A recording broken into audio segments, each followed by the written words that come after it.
Programang ito ay rated SPG. Striktong patnubay at gabay ng magulang ang kailangan. Maaaring may masiselang tema, lengguwahe, karahasan, sexual, horror o droga na hindi angkop sa mga bata. Kapamilya, narito ang mga pinakamainit na tagpo sa FPG's Batang Quiapo. Matapos sabihin ni Olga na kinakailangan niyang gawan ng paraan, sakaling magkabukingan ay magkakamatayan muna.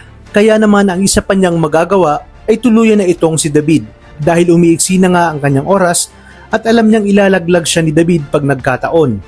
Dumako tayo sa bahay ng mga Dimagiba kung saan uuwi ang mag-amang lasing at maaabutan nilang nag-uusap sina Roda at Marites. Maririnig ni Rigor ang kanilang pag-uusap, ngunit hindi nagbanggit ng pangalan si Marites. Ang maririnig lang ni Rigor ay ang sinabi ni Marites na ang dating akala niyang masama ay may kabutihan din pala. Kung kaya't nagtanong si Rigor kung sino ang binabanggit ni Marites.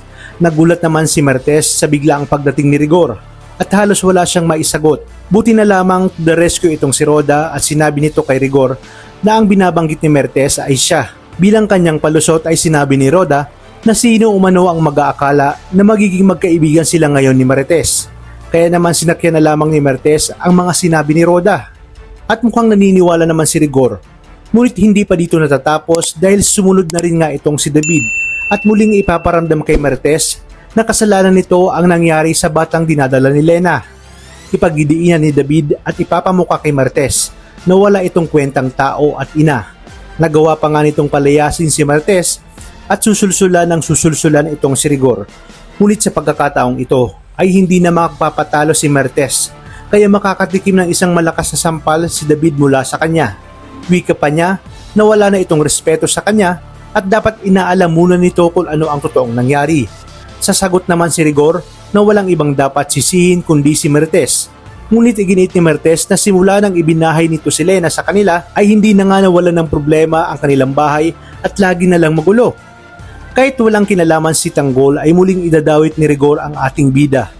Dahil sinabi niya na ang punot dulo ng lahat ng kamalasan at problema sa kanilang bahay ay walang iba kundi ang demonyo nitong anak na si Tanggol. Walang magagawa si Marites kundi lumabas ng bahay dahil sa sama ng loob at masasakit na salita na binitawan ng mag-amang David at Rigor. Kaya naman hindi alam ni David na ang kanyang pagpapalaya sa kanyang nanay Tess ang maglalagay sa kanya sa bingit ng kamatayan.